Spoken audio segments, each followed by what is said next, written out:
میں محمد ننگیا کے متعلق جو آپ کا کلپ ہے علی گلہ نقوی صاحب کے ساتھ اسی چینل کے اوپر اپلوڈ ہے, اس کے 8ویں منٹ پہ جا کے سنیں آپ نے حضرت زید بن علی کے متعلق کہا کہ وہ جانتے تھے, وہ سارے جانتے تھے اور امامت کا انکار کرتے تھے. معصومین جو آپ کے معصومین آپ کے نزدیک ان کی امامت کا انکار کرتے تھے, تو آپ کے نزدیک کیا حضرت زید بن علی کافر ہیں یا مسلمان ہیں؟ آپ نے زید کے متعلق پوچھا, اگر واقعا زید, دیکھو اگر زید امامت کا منکر تھا کافر ہے,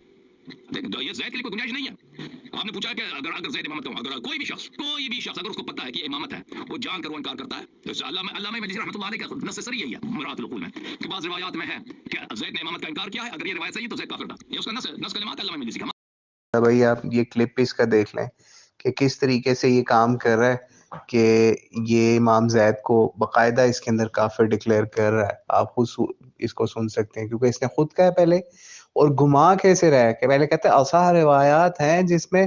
اس کی مذمت آئی ہے امام زید, خالی زید امام تو ان کو کہتا ہی نہیں ہے نا, نہ رضی اللہ کہتا ہے, نہ علیہ السلام کہتا ہے, نہ کچھ. یہ تو ہم لوگ ہی اہل سنت والے ہیں جو ان سب کا احترام کرتے ہیں. امام زید الشہید علیہ السلام بھی کہہ دیتے ہیں, رضی اللہ تعالیٰ بھی کہہ دیتے ہیں, رحمہ اللہ بھی کہہ دیتے ہیں. تو آپ اس کلپ میں ہی دیکھ لیں کہ کس طریقے سے یہ بات کر رہا ہے. اور یہ ایک کلپ ہم نے اس کے اوپر بنایا تھا کچھ عرصہ پہلے, اس کے اندر اس میں امام زید کی جو ہے نا وہ شہادت یا اس سے متعلق کچھ بات کی تھی. تو اس کے شروع میں یہ اس کا ایک کلپ بھی لگایا تھا جس کے اندر یہ امام زید کے بارے میں بڑی گھٹیا قسم کی باتیں کر رہا ہے.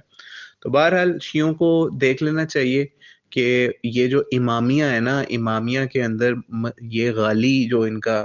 نصیری ٹائپ کا یہ گروپ ہے, یعنی یہ جو اپنا حسن العیاری ہے, یہ اس کی اصل حقیقت یہ ہے کہ اہل بیت کو بھی کافر بنانے پہ تلا ہوا ہے. تو اللہ تعالیٰ ایسے جاہلوں سے شیعوں کی بھی حفاظت کرے, مسلمان امت کی بھی حفاظت کرے. اور یہ ایسا شخص ہے کہ یہ اس کو واقعی شیعہ ایسے ہی MI5 کا ایجنٹ نہیں کہتے, وہ اسی لیے کہتے ہیں کہ یہ پیچھے جو فلسطین کے اوپر حملہ ہوا ہے اسرائیل کی طرف سے,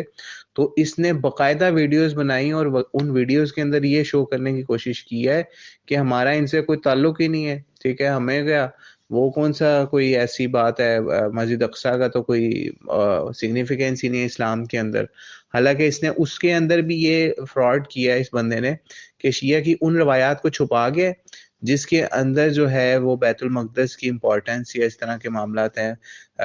یعنی اس کے حوالے سے جو نبی علیہ السلام معراج پہ تشریف لے کے گئے تھے, اس کے حوالے سے وہ ساری امپورٹنس یا سگنیفیکینس جو شیعہ کتب کے اندر ہیں وہ والی روایات چھپا گئے جو اس کے اگینسٹ ہیں, جس کے اندر یہ ثابت کرنے کی کوشش کی تھی اصل میں مسجد اقصیٰ جو ہے نا, یا دور کی مسجد جو ہے وہ تو آسمانوں میں ہے. ٹھیک ہے, تو یعنی اللہ تعالیٰ کو نہیں پتا چلا تھا, اللہ تعالیٰ نہیں واضح طور پہ بتا سکا تھا لوگوں کو, اور یہ آج یہ لوگ بیان کر رہے ہیں. تو بہرحال وہ والی روایتیں اس میں بھی یہ چھپا گیا شیعوں کی, جس کے اندر جو ہے بیت المقدس کی امپورٹنس یا سگنیفیکینس ہے. تو بہرحال اس نے ہر وہ کام کرنا ہوتا ہے جس سے جو ہے نا وہ گورے کو, انگریز کو یا کافر کو یا نان مسلمس کو جو ہے وہ سپورٹ ملے. اور یہ ان اوقات کے اندر جس وقت مسلمانوں کے اوپر پوری دنیا میں ظلم ہو رہا ہے, اس وقت بھی یہ بجائے اس کے کہ کوئی یہودیوں کی مذمت میں, اسرائیل کی مذمت میں, امریکہ کی مذمت میں کوئی ویڈیوز بنائے, ان کے خلاف کوئی ریکارڈنگ کرے, ان کے خلاف کوئی جو ہے وہ لائیو کوئی پروگرام کرے یا لائیو سٹریم کرے, نہیں. آپ دیکھیں ابھی بھی وہی ابو بکر, عمر, عثمان رضی اللہ تعالیٰ عنہم, ان لوگوں کو ہی رو رہا ہے کہ جناب انہوں نے یہ کر دیا, ان کو وہ کر دیا, یعنی ان کی تکفیر کرنے کی کوشش کر رہا ہے. اور اب اہل بیت کی تکفیر کے اوپر بھی یہ لگ گیا بندہ. تو بہرحال اللہ تعالیٰ اس کو ہدایت دے, ہم تو اس کی ہدایت کے لیے دعا ہی کر سکتے ہیں. باقی یہ جو علامہ چشتی صاحب ہیں, منیر چشتی صاحب یا جو بھی ان کا نام ہے, یہ ماشاءاللہ بہت اچھے طریقے سے اس کو روایتیں بھی پیش کرتے ہیں کہ یہ دیکھو اپنے شیعہ کتب کے اندر سے روایتیں, اگر یہ روایتوں کو تم ٹھیک سمجھتے ہو, یہ بندہ ٹھیک بھی سمجھتا ہوں روایتوں کو, تو اس کے اندر کیسی کیسی گستاخانہ عبارتیں ہیں اماموں سے منسوب کر کے لکھی ہوئی ہے, اور کہیں کہیں کسی کی شرم گاہ کے حوالے سے, کہیں کسی کے غسل خانوں کے حوالے سے, کہیں کسی حوالے سے, اور پھر بھی ان روایتوں کو لے کے جو ہے وہ چپ رہنا, اور دوسری طرف صحابہ کے اوپر ایسی زبان درازیاں کرنا. یہ ان لوگوں کا اصل مذہب ہے کہ انہوں نے صرف جو ہے نا کیا کرنا ہے, امامت کو چاٹنا ہے, اور صحابہ کے ان صحابہ کی تکفیر کرنی ہے جن کے ہاتھ پہ اہل بیت بیعتیں کرتے رہے, اور اہل بیت ان کو ممبروں میں بٹھاتے رہے, اہل بیت ان کو رشتے دیتے رہے, ان کے ساتھ ناطے کرتے رہے, ناطے جوڑتے رہے, ان کو اپنی بیٹیاں تک دیتے رہے. ان کے ساتھ جن کے ساتھ شیر و شکر تھے اپنے اہل بیت اور صحابہ مل کے, ان کو جو ہے وہ انہوں نے تکفیر کرنے کا ان کی ٹھیکہ لیا ہوا ہے. یعنی اہل بیت کو اس نے یہ ثابت کر دیا ہے کہ جناب وہ اس چیز کو بھی ماننے کے لیے تیار تھے کہ مدینے کے ممبر کے اوپر کافر بیٹھ جائے,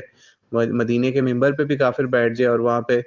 مسجد نبوی کے ساتھ کافروں کی تدفین بھی ہو جائے, اس پہ یہ تیار ہے. ٹھیک ہے, یعنی اہل بیت کو یہ ثابت کرنے کے لیے, اور دوسری طرف باقیوں کو شیر خدا اور وہ سب چیزیں, وہ سب معجزاتی پاوریں اور امامت کے اوپر وحی کا نزول اور ساری وہ چیزیں لیتا ہے. یعنی اللہ تعالیٰ ان کی مدد کے لیے اس حوالے سے بھی نہیں آ سکا کہ مدینے کے اندر کافروں کے امام بٹھائے ہوئے اس نے اپنی ڈاکٹرائن کے حساب سے. تو اللہ تعالیٰ ایسے جاہل کو ہدایت دے. اہل بیت کا ایسا کوئی منہج نہیں تھا کہ وہ کسی بھی صحابی کی اس طریقے سے تکفیر کرتے.